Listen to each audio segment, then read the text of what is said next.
Hello student, आज आम पढ़ा जुक्त दुई इकोनॉमिक्स यूनिट 1 माने जिते सारा पार्थक्य दशा अच्छी से पार्थक्य दशा को आज कंप्लीट करवा।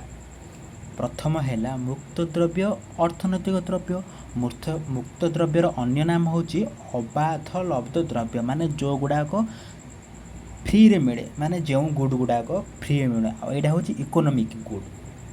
तो कौन लिख पूरा इजी लिख माने कौन यही द्रव्य प्रकृति सृष्टि, यही द्रव्य मानव द्वारा सृष्टि।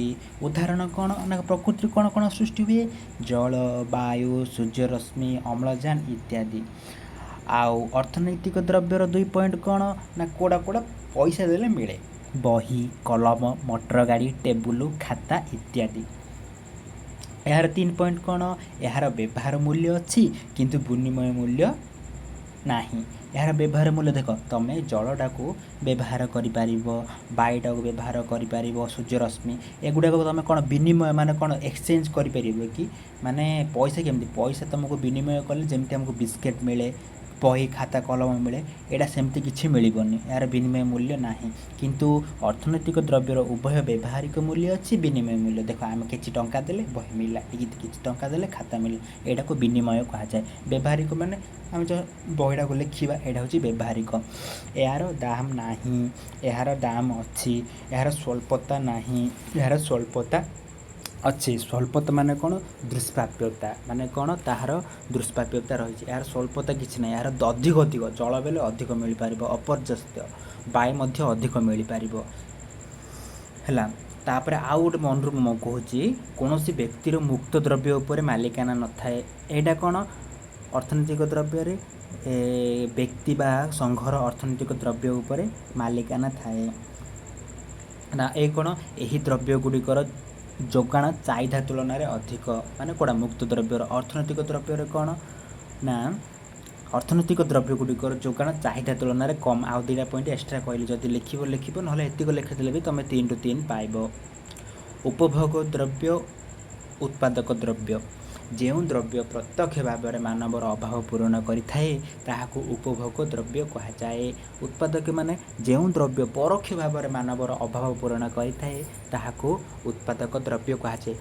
माने प्रत्यक्ष माने डायरेक्ट देख, चाउलटा कौन आम डायरेक्ट आम भरण पोषण कर, गहम खाद्य वस्त्र, आम खाद्य वस्त्र भी डायरेक्ट आम पिंधुचु, ताको कौन कि डायरेक्ट माने किछि से यहाँ हूँ उपभोग द्रव्य। आउ रासायनिक सार माने कौन, यहाँ हूँ परोक्ष भाव में माने डायरेक्ट नुह। देख रासायनिक सारटा तुम जमी पकेब है, जमी पकेला चाउलटा उत्पादन हम, चाउल आमर कौन उपभोग द्रव्य, किंतु कौन रासायनिक सारटा कौन उत्पादक। सेहीपरि मेसीन कीटनाशक औषध ट्रैक्टर इत्यादि। तापर यही द्रव्य उत्पादक द्रव्य द्वारा सृष्टि, उत्पादक द्रव्य उपभोग द्रव्य द्वारा सृष्टि। तापर उपभोग द्रव्य आउ गोटे पॉइंट एक्सट्रा कहूँ, उपभोग द्रव्य को प्रथम श्रेणी द्रव्य कहुए। आ उत्पादक द्रव्य आउ गोटे पॉइंट कहूँ, उत्पादक द्रव्य को द्वितीयक श्रेणीर द्रव्य कहुए। तापर आमर आइला कौन ना भौतिक द्रव्य अभौतिक द्रव्य, जो द्रव्य को देखी हुए एवं स्पर्श करिहेब ताहाको भौतिक द्रव्य कहुए। आम कौन कौन देखिपुर ना खाता बही कलम एगुड़ाक देखिपुर छुई पार्चे, से एगुड़िक भौतिक द्रव्य। अभौतिक द्रव्य माने कौन, जो द्रव्य को स्पर्श करी हुए ना कि देखी हुए ना, मात्र अनुभव करी हुए ताहाको अभौतिक द्रव्य। उदाहरण कौन, डाक्तर सेवा, शिक्षक पाठपढ़ा, तापर वकिल सेवा, अध्यापक शिक्षादान इत्यादि एगुड़िक हूँ अभौतिक द्रव्य। तापर थर्ड पॉइंट कौन, यार निर्दिष्ट आकार अच्छी, यार निर्दिष्ट आकार ना। तुम आउ गोटे पॉइंट मुझे एक्सट्रा कहूँ भौतिक द्रव्यर, यह पार्थिव द्रव्य कहुए, अभौतिक द्रव्यर यह अपार्थिव द्रव्य कहुए। मूल्य दर यहाँ हूँ यूनिट 2 कहूना। तापर आइला आमर अंतर्वर्ती द्रव्य अंतिम द्रव्य।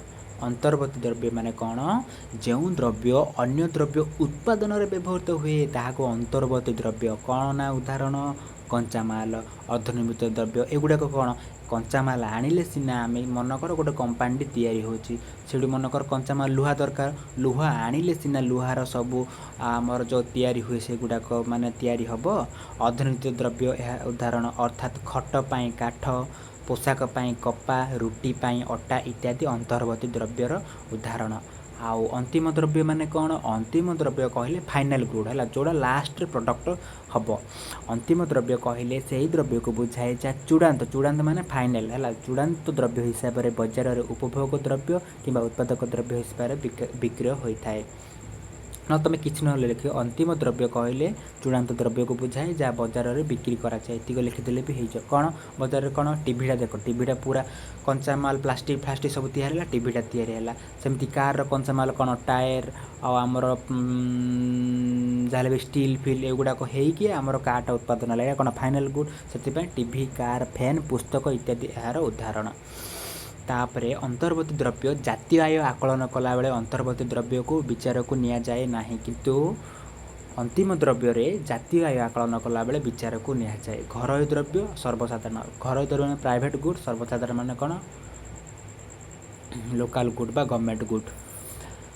घरोई द्रव्य व्यक्ति विशेषज्ञ मालिकान रे थिबा एवं उपभोग बहिष्कृत नीति प्रযোज्य होता द्रव्य को घरोई द्रव्य कह जाए बहिष्कृत नीति मैंने कौन देख कार्टा तुम किनल ताकू बिकिपार यहाँ हूँ बहिष्कृत सर्वसाधारण मान कौन सरकार द्वारा जोगाई दि जाऊा एवं बहिष्करण नीति प्रযোज्य हो द्रव्य को सर्वसाधारण द्रव्य माने बहिष्करण नीति प्रযোज्य हो मनकर सरकारी स्कूल तुम क्या बहिष्करण कर कि क्या बिकिपार कि मनकर राजरास्ता तुम क्या बिकिपार कि से यहाँ हूँ सर्वसाधारण उदाहरण कौन टीवी कार घर साइकेल इत्यादि यार उदाहरण यहाँ कौन जातीय प्रतिरक्षा रास्ता सड़क इत्यादि यार उदाहरण जी यही द्रव्यर दर दियंती से यही द्रव्यर उपभोग करे मनकर देख जी मनकर टीवीटा तुम दर देल तुम यहाँ को उपभोग कर पार किंतु जी पाउना दिए ना मनकर गरीबड़ा पाउना दे पारे ना सी ये बाद पड़ता है मनकर यहाँ किनीपारे ना आउ 3 पॉइंट कौन ना सरकार थरे यही द्रव्य जोगाई देले मिलित भाव यार उपभोग करा जाय पारे मिलित माने कौन देख मनकर सरकार किसी पंचायत को पैसा देले सरकार सब मिलित भाव में नहीं पारे कौन से व्यक्ति स्वेच्छाकृत भाव पाउना माने किए पाउना देकर मन चाउल नहीं पारे माने सरकार फ्री देले नदेले से उपभोगर वंचित हो पार ना आज यूनिट 1 समस्त पाठ्यक दशा सरिला से सब्सक्राइब करंतु लाइक मध्य करंतु सब्सक्राइब करने द्वारा सर्वप्रथम नोटिफिकेशन आपण पाई परिबे। Thank you.